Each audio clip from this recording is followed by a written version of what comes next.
Oi, gente! Estamos aqui de volta para mais uma videoaula do nosso curso.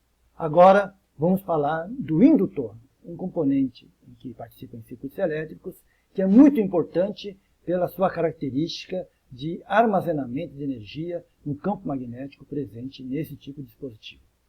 Para entendermos melhor como é que funciona o indutor, vamos introduzir o conceito de indutância. Então vamos lá para a nossa aula de hoje, onde nós veremos o conceito de indutância e como é que funciona o indutor. Então, vamos à aula de hoje. Vamos inicialmente ao conceito de indutância mútua, para depois chegarmos na indutância.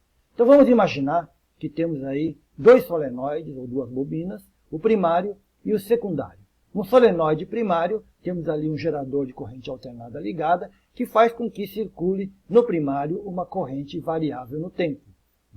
Essa corrente variável no tempo I1, devido à lei de Ampère, faz com que apareça na bobina secundária 2, com o número total de espiras N2, uma força eletromotriz induzida que é igual a menos N2, a variação com relação ao tempo, do fluxo Φ2. Φ2 é o fluxo do campo magnético que atravessa a bobina secundária. Definimos então, nessa altura, o que nós chamamos de uma indutância mútua entre as duas bobinas, M2,1, porque existe uma constante proporcionalidade entre a corrente I1 que circula pela bobina primária e o fluxo Φ2 que atravessa a bobina secundária. N2Φ2, onde N2 é o número de espiras na bobina secundária, vai ser igual a M2,1 e 1, onde I1 é a corrente que circula na bobina primária. Bem, se N2Φ2 é igual a M2,1 e 1, derivando tudo com relação ao tempo, nós vemos que do lado esquerdo, N2 derivada de Φ2 com relação ao tempo é simplesmente a força eletromotriz induzida na bobina 2, que vai ser então igual, pela lei de Faraday, a menos M2,1 derivada com relação ao tempo da corrente I1 na bobina primária. A força eletromotriz 2, que apareceu, que é induzida na bobina secundária, faz com que circule uma corrente I2 nessa segunda bobina, que por sua vez vai gerar um fluxo Φ1 na bobina primária, fazendo com que apareça uma força eletromotriz induzida FEM1 na bobina primária, que vai ser igual, então, à indutância mútua M12 agora, variação com relação ao tempo da corrente I2. Temos, portanto, nessa situação com duas bobinas primária e secundária, duas forças eletromotrizes induzidas, uma em cada uma das bobinas ou em cada um dos solenoides. Ora, a gente verifica, em várias situações, que sempre a indutância mútua M12 é igual à indutância mútua M21, que a gente pode chamar simplesmente da indutância mútua entre os dois, que é M. O M vai ser, então, essa constante proporcionalidade entre o fluxo que atravessa uma bobina dividido pela corrente da outra bobina. Então está lá a indutância mútua. Verifica-se a seguir que não é necessário que a gente tenha exatamente duas bobinas para que ocorra esse fenômeno da indução. Podemos ter o que a gente chama de uma autoindutância, a bobina induzindo nela mesma o aparecimento de uma força eletromotriz induzida.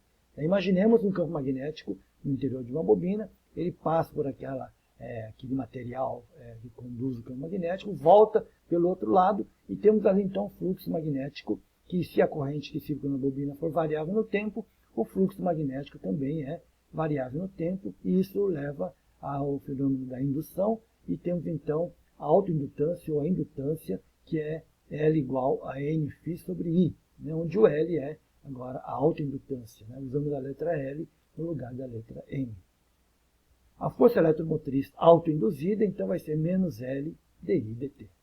Temos aí, então, um dispositivo muito interessante, que é o indutor. O indutor ele é colocado em circuito de corrente para manter, em corrente contínua, para manter a corrente constante, porque se de repente houver um pico e uma eventual flutuação na corrente, a autoindução leva a uma força eletromotriz induzida que impede essa variação e mantém então o circuito estável. Então essa já é uma primeira utilidade dos indutores.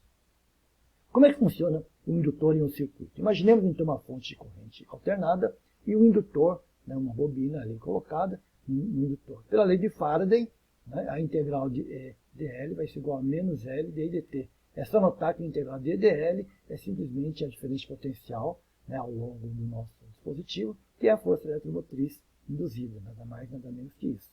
Portanto, a diferença potencial entre as extremidades A e B vai ser igual a L dI dt, chamando a atenção que VB menos VH é igual a menos L dI dt. Portanto, VA menos VB é L dI dt. Finalmente, então, VAB é igual a dI dt vezes o L. Isso dá, então, um paralelo bem interessante com o caso de resistor, onde a diferença potencial VAB entre as duas extremidades de um resistor era simplesmente a corrente I vezes a resistência. Então, são duas variações que são bastante parecidas, né? Tá? Como é que fica a energia que é armazenada no indutor? Então, imaginemos que temos um indutor conduzindo uma corrente elétrica que, por isso, vai armazenar uma energia nesse dispositivo. A potência transferida pela fonte de tensão é simplesmente a diferença de potencial VAB vezes a corrente I. Já vimos isso em várias ocasiões, usando a lei de Coulomb, aquela coisa toda, né? Lembrando que VAB é L dI dt, então a potência transferida para o indutor é L, que é a indutância do indutor, e dI dt. Ora, a energia fornecida ao indutor no intervalo de tempo dt é simplesmente a potência vezes o intervalo de tempo dt. Vai ser, então, Pdt, que vai dar Li dI.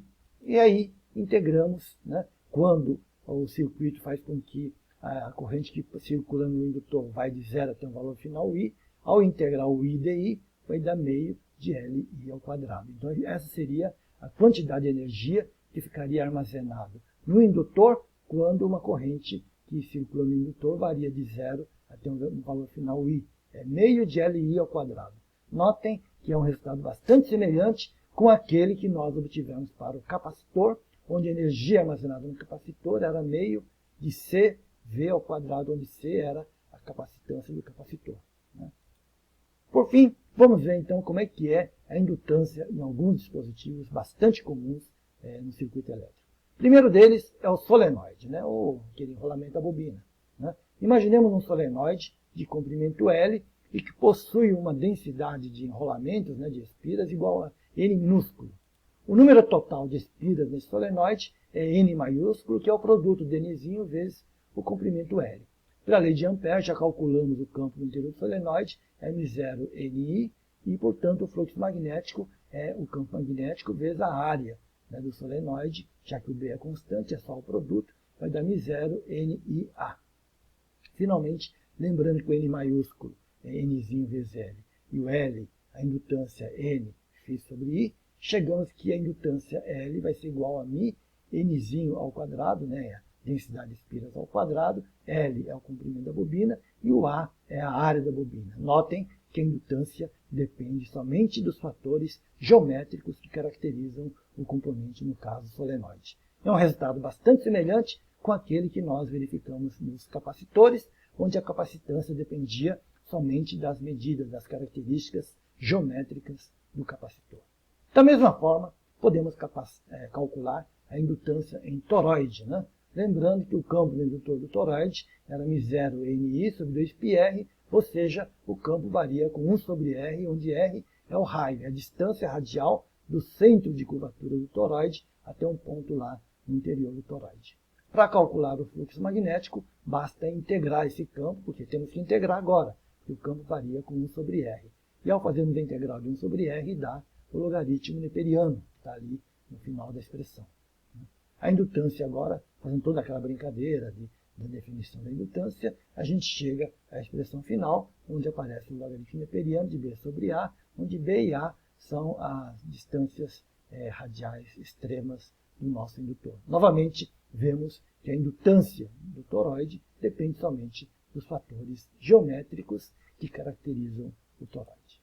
E, por terminar, vamos falar do transformador, que é um dispositivo super importante em circuitos elétricos de utilidade muito grande. O transformador é constituído de dois circuitos independentes, geralmente enrolamentos de fios, sendo o primeiro chamado de primário e o segundo de secundário. O circuito primário é percorrido por uma corrente alternada variável no tempo, que a gente chama de IP, I do primário, gerando um campo magnético variável que atravessa o secundário, e esse secundário produz uma força eletromotriz induzida no secundário que leva ao aparecimento de uma corrente que a gente chama de I do secundário.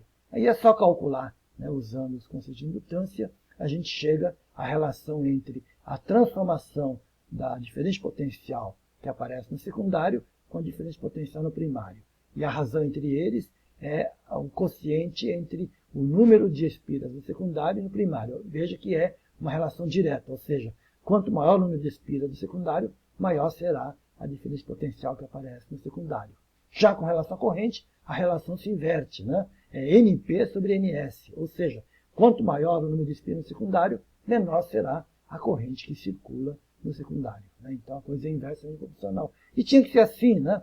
Porque nós temos aí que a tensão V vezes a corrente I é a energia, basicamente é a potência transferida de um lado para o outro. Isso tem que se manter constante. A gente não pode ter geração de energia simplesmente na passagem do fluxo magnético de um lado para o outro. É isso aí. Por hoje é só, gente. Obrigado e até a nossa próxima videoaula.